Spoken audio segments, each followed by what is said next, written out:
Welcome back to Xylem learning. നിങ്ങളുടെ സ്വന്തം അഴുമ miss ആണ്. അപ്പൊ എക്സാമിന് വേണ്ടി എന്റെ കുട്ടികൾ എല്ലാവരും നന്നായിട്ട് പഠിക്കുന്നുണ്ടാവും അല്ലെ? അപ്പൊ നിങ്ങളെ ഹെൽപ്പ് ചെയ്യാൻ വേണ്ടിയിട്ട് വളരെ ഇമ്പോർട്ടന്റ് ആയിട്ടുള്ള ഒരു വീഡിയോ ആയിട്ടാണ് മിസ് വന്നിരിക്കുന്നത്.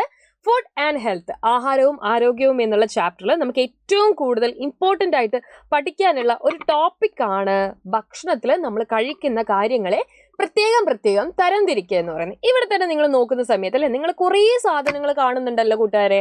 അപ്പൊ ഇതിൽ നമ്മൾ ഇങ്ങനെ തരംതിരിക്കുക, എല്ലാവരും ഒന്ന് പറഞ്ഞേ.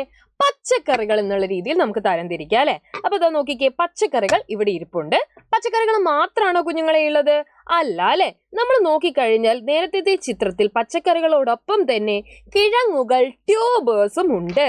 കിഴങ്ങുകളെ നമ്മൾ നോക്കുമ്പോൾ അല്ലെ, മണ്ണിനടിയിൽ നിന്ന് നമ്മളിങ്ങനെ കുഴിച്ചെടുക്കുന്ന ആൾക്കാരാണ് ട്യൂബേഴ്സ്. പച്ചക്കറികൾ നിങ്ങൾക്ക് അറിയാം അല്ലെ, ഉള്ളിയുണ്ട്, ബ്രിഞ്ചാൾ, വഴുതനയുണ്ട്, പടവലുണ്ട്, മത്തൻ, പംകിൻ ഉണ്ട്, ഇങ്ങനെ കുറേ പച്ചക്കറികളുണ്ട്. പേരുകൾ പഠിച്ചു വെക്കണേ.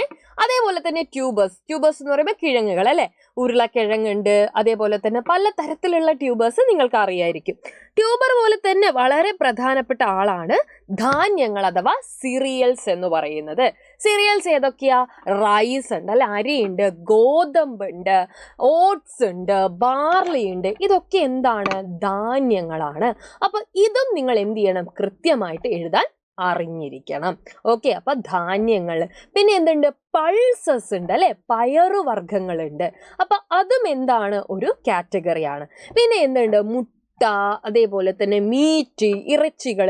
ഇതൊക്കെ നമ്മുടെ ശരീരത്തിന് വളരെയധികം ആവശ്യമായിട്ടുള്ള കാര്യങ്ങളല്ലേ.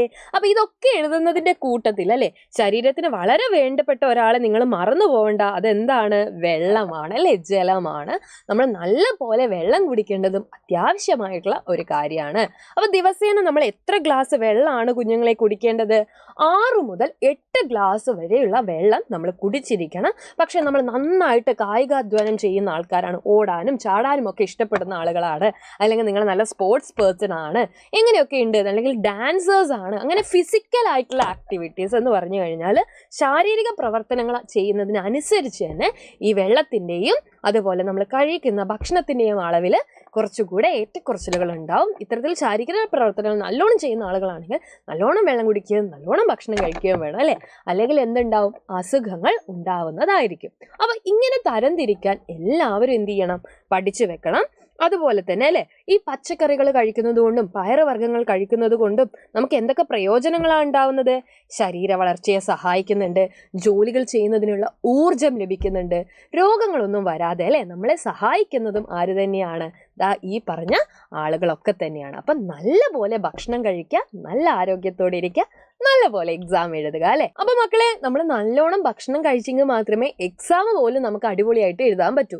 നിങ്ങളൊന്ന് ആലോചിച്ച് നോക്കിക്കേ, നിങ്ങൾ നല്ല വിശന്നിട്ടാണ് എക്സാം എഴുതുന്നെങ്കിൽ അല്ലെ, ചിലപ്പോൾ നമുക്ക് ഓർമ്മ വരത്തില്ല, ആകെ എന്താവും? ക്ഷീണമാവും.